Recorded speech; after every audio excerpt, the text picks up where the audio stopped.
Hey everybody, and welcome to another MMOFTW. I'm Bill Murphy here for MMORPG.com, and this is the week that was in MMO news.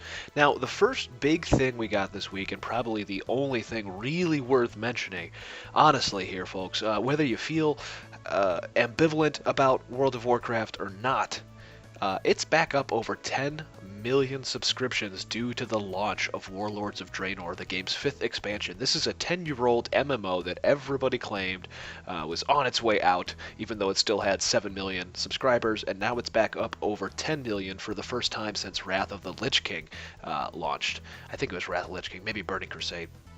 But either way you look at it, this is a good thing for the industry. I know everybody says, WoW killed the genre because everybody wanted to make games that are just like WoW after that. That's all we got, and blah, blah, blah. But honestly, if it weren't for World of Warcraft, we wouldn't have as many games as we do now. We wouldn't have these small indie studios pumping out unique experiences that are coming out over the next couple of years. We wouldn't have as many decent, if not great, MMORPGs that we got over the past several years, too. There's a lot of diversity in the genre now, and it's only getting more diverse over the next several years as people kind of figure out where to go from Azeroth. And I for one, am pretty happy to see that Blizzard's World of Warcraft, its true Titan. Forget about the Project Titan. This is the Titan that really, that will never fall. I don't think the only thing that'll kill World of Warcraft is Warcraft itself.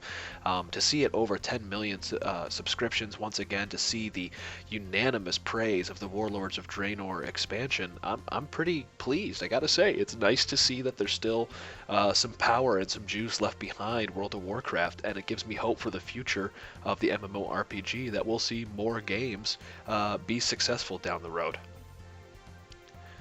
Moving on to some other news, in Terra, the world of Terra Rising, the first official expansion for Terra, Fate of Arun, will launch on December 16th. It brings multiple game improvements, simplified enchanting, the ability to fuse unused crystals into powerful new ones, new quest UI, streamlines the 60 to 65 leveling, allowing players to teleport right to the action, find groups, or turn in quests from any location.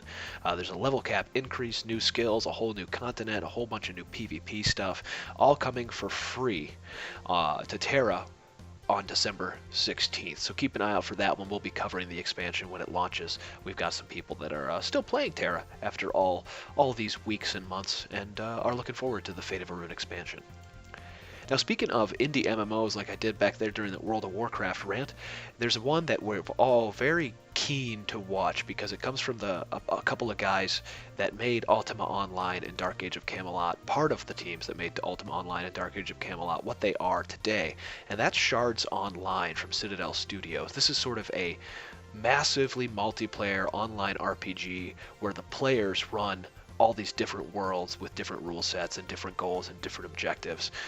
It did a Kickstarter earlier this year, and it didn't quite succeed because, well, frankly, as Derek told me, and we have an interview coming on Monday, Derek Brinkman, the creative lead on the project, he said basically they asked for too much money for a project that they weren't quite ready to let people in on. So this time they have the alpha ready to go. They asked for $50,000 to finish the alpha push. They got it within just a few days. The game is hitting its alpha. It will be coming to early release. You'll be able to start playing it as soon as the alpha launches, and you'll be able to make your own servers. You'll be able to play and customize and mod.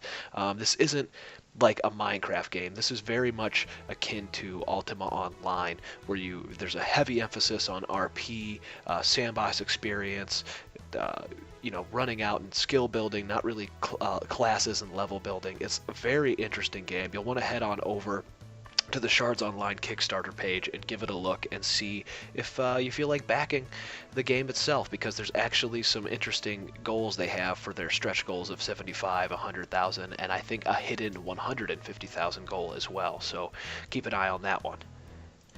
And in Guild Wars 2 news, the December 5th update, I don't think it's December 5th, December 2nd maybe? In either case, there are some big changes coming to the PvP experience for Guild Wars 2. It's not going to be in the next big update, the next big feature update, but rather before that, they're going to be changing up how you queue for PvP, the way you can choose maps, the way they do the matchmaking, and all this other stuff. So if you've ever been into the PvP, the structured PvP experience of Guild Guild Wars 2 and maybe have fallen off since the game's kind of lingered on its same formulaic approach, you might want to check back to Guild Wars 2 in December when they detail all the precise changes coming to PvP. And in Firefall news, last but not least, a next big update for the MMO FPS is coming out. It's called Together Toward Victory. It is released this past week. Man, I am tongue-tied today, but I'm going to keep going. Ready? Power through with me.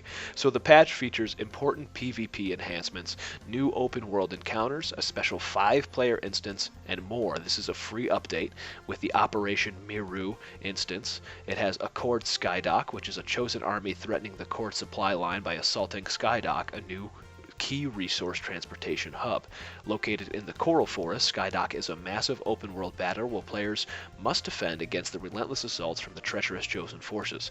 Prepare to fight your way through multiple stages in this epic encounter against humanity's greatest nemesis. There's also the Watchtower Melted Outbreak event. After numerous failed attempts at securing the Accord Watchtowers, the chosen forces have decided to employ a new tactic in their offensive.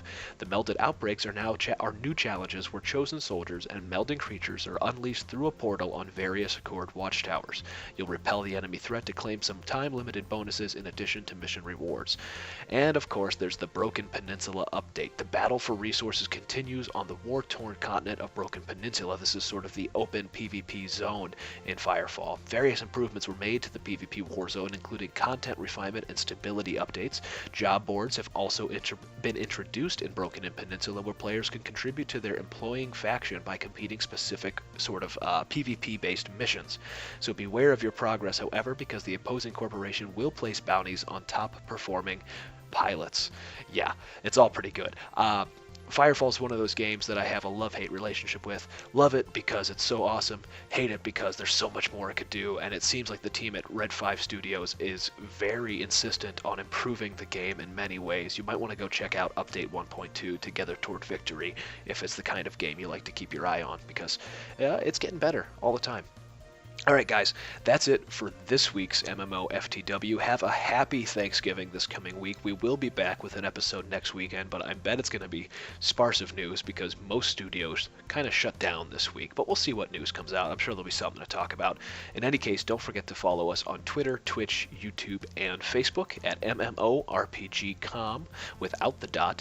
You might want to head over to Twitch.com also, or Twitch.tv also, because you'll be able to catch the entire hour-long first look at Skyforge, its closed beta process. We actually had a developer on the stream. We the exclusive world reveal of the Skyforge closed beta. And on our YouTube channel, our own Hive leader has the exclusive first impressions of Skyforge. Just a nice little 3-minute introduction to the game. So thanks again for watching, as always, and remember, don't let a bad pug get you down.